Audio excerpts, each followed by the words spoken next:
الفضل YouTube channel میں آپ کا استقبال ہے۔ اس چینل پر روزانہ قرآن پاک کی ایک آیت تلاوت سماعت ترجمہ اور مختصر تشریح پیش کی جا رہی ہے۔ ویڈیو اپلوڈ ہونے پر نوٹیفیکیشن پانے کے لیے اس چینل کو سبسکرائب کریں اور بیل آئیکن ضرور دبائیں۔ السلام علیکم ورحمۃ اللہ وبرکاتہ۔ میرے دینی و ایمانی بھائیوں اور بہنوں، سورہ مائدہ آیت نمبر 13 پیش خدمت ہے۔ اعوذ باللہ من الشیطان الرجیم فبما نقضهم ميثاقهم لعناهم وجعلنا قلوبهم قاسية يحرفون الكلم عن مواضعه ونسوا حظا مما ذكروا به ولا تزال تطلع على خائنة منهم إلا قليلا منهم فاعف عنهم واصفح ان اللہ یحب المحسنین۔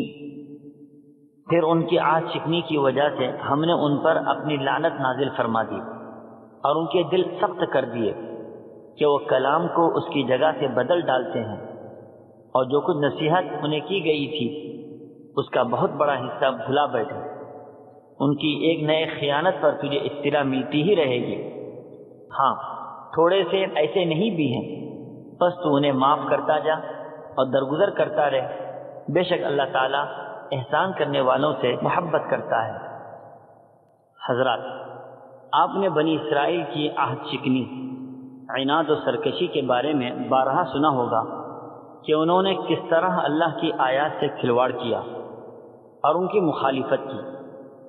اللہ کی طرف سے واضح نشانیاں اور آیات آنے کے باوجود ایمان نہیں لائے، تو اللہ تعالیٰ نے ان کو طرح طرح کے عذابوں کے اندر مبتلا کر دیا۔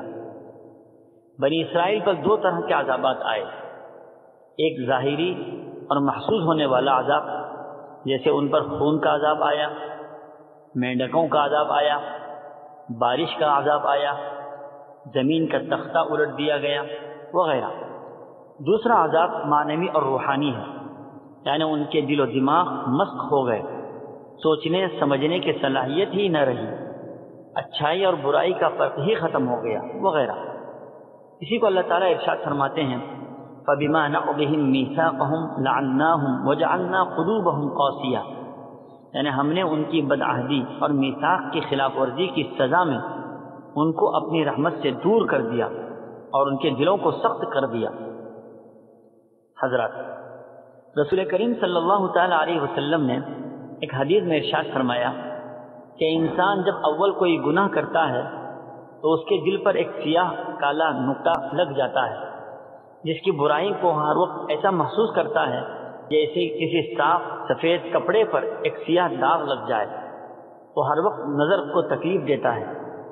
پھر اگر وہ متنبہ ہو کر توبہ کر لے اور آئندہ گناہ سے باز آ گیا تو وہ نقطہ مٹا دیا جاتا ہے، اور اگر اس نے پرواہ نہ کی بلکہ دوسرے گناہوں میں مبتلا ہوتا چلا گیا تو ہر گناہ پر سیاہ نقطے کا اضافہ ہوتا رہتا ہے، یہاں تک کہ اس کا دل ان سیاہ نقطوں کی وجہ سے بالکل ہی کالا ہو جاتا ہے۔ اس وقت اس کے قلب کی یہ حالت ہوتی ہے کہ خیر اور نیکی کی بات اس کے دل میں نہیں جمتی، یعنی وہ نہ کسی نیکی کو نیکی سمجھتا ہے نہ برائی کو برائی، اب اپنی سرکشی و طغیانی میں بڑھتا چلا جاتا ہے۔ بعض بزرگوں نے فرمایا کہ نیکی کا ایک نقد جزا یہ ہے کہ اس کو ایک نیکی کے بعد فوراً دوسری نیکی کی توفیق ہو جاتی ہے، اور گناہ کی نقد سزا یہ ہے کہ ایک گناہ کے بعد توبہ نہ کرنے کی صورت میں دل دوسرے گناہ کی طرف مائل ہو جاتا ہے۔ اللہ ہم سب کی حفاظت فرمائے، نیکی کی طرف رغبت ہم سبوں کے دلوں کے اندر پیدا فرمائے۔ آگے اللہ ارشاد فرماتے ہیں یحرفون الکلم عن مواضعه، یعنی وہ کلام کو اس جگہ سے بدل ڈالتے ہیں، کلام الہی کو اس کے ٹھکانے سے پھیر دیتے ہیں، تحریف کرتے ہیں، کبھی الفاظ میں تبدیلی اور کبھی معنی کے اعتبار سے تبدیلی کرنے کی کوشش کرتے ہیں۔ بنی اسرائیل کے لیے اللہ کی طرف سے اتنے انتظامات، ان کی فلاح و بہبودی کے وعدے اور ترغیبی باتیں ہونے کے باوجود انہوں نے عہد شکنی کی، وعدوں کو توڑا، جس کی بنا پر لعنت الہی کے مستحق ہو گئے۔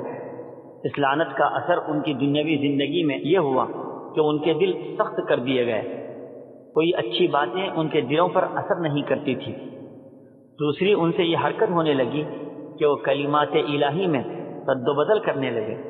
یہ تحریف اس بات کی دلیل تھی کہ ان کی عقل و فہم میں کجی آ گئی ہے اور ان کی جسارتوں میں بے پناہ اضافہ ہو گیا ہے کہ وہ کسی معاملے میں بھی اللہ کا خوف نہیں رکھتے۔ تیسری سزا اللہ کی طرف سے یہ ہوئی کہ وہ نسوا حظا مما ذکروا بہ، یعنی جو نصیحت ان کو کی گئی تھی اس سے نفع اٹھانا بھول گئے، یعنی احکام الہی پر عمل کرنے میں انہیں کوئی رغبت اور دلچسپی نہیں رہی، بلکہ یہ لوگ بے عملی اور بدعملی کا شکار ہو گئے اور انتہائی پستی و ذلت کا شکار بن گئے۔ پھر یہ سزائیں ان کی ایسی گلے کا ہار بن گئی کہ اللہ ارشاد فرماتے ہیں وَلَا تَزَالُ تَطَّلِعُ عَلَى خَائِنَةٍ مِّنْهُمْ إِلَّا قَلِيلًا مِّنْهُمْ، یعنی ان کی ایک نہ ایک خیانت پر تجھے اطلاع ملتی ہی رہے گی۔ اس کا مطلب یہ ہے کہ یہود ہمیشہ مسلمانوں کے خلاف سازش کرتے رہتے ہیں، خیانت کرتے ہیں اور مکر و فریب کا راستہ اختیار کرتے ہیں۔ ان تمام چیزوں کو انہوں نے اپنا کردار بنا رکھا ہے۔ اس کے نمونے ہر وقت ہر دور میں آپ کے سامنے آتے رہیں گے۔ ان کی دغابازی اور خیانت کا سلسلہ آج تک چل رہا ہے اور آئندہ بھی چلتا رہے گا۔ اس سے مسلمان واقف ہوتے رہتے ہیں۔ یہودیوں میں سے چند لوگوں کو الگ کرتے ہوئے قرآن کہتا ہے الا قلیلا منہم، یعنی ان میں سے کچھ لوگ اس طرح کے غلط کردار والے نہیں ہیں، جیسے عبداللہ ابن السلام اور دیگر وہ لوگ جو پہلے یہودی تھے بعد میں اسلام میں داخل ہوئے۔ آگے ارشاد خداوندی ہے فاعف عنہم واصفح، یعنی آپ ان کو معاف کریں اور ان کی بدعملی سے درگزر کریں۔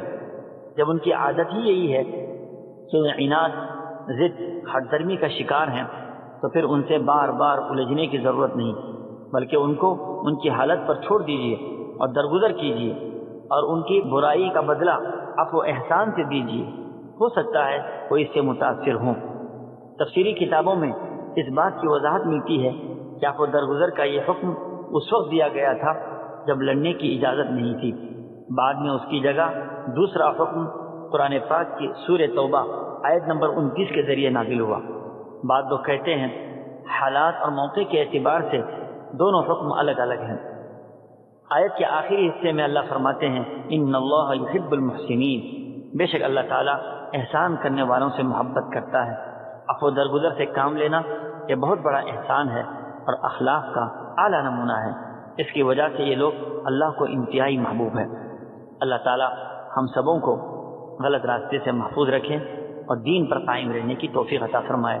آمین۔ وآخر دعوانا ان الحمد للہ رب العالمین۔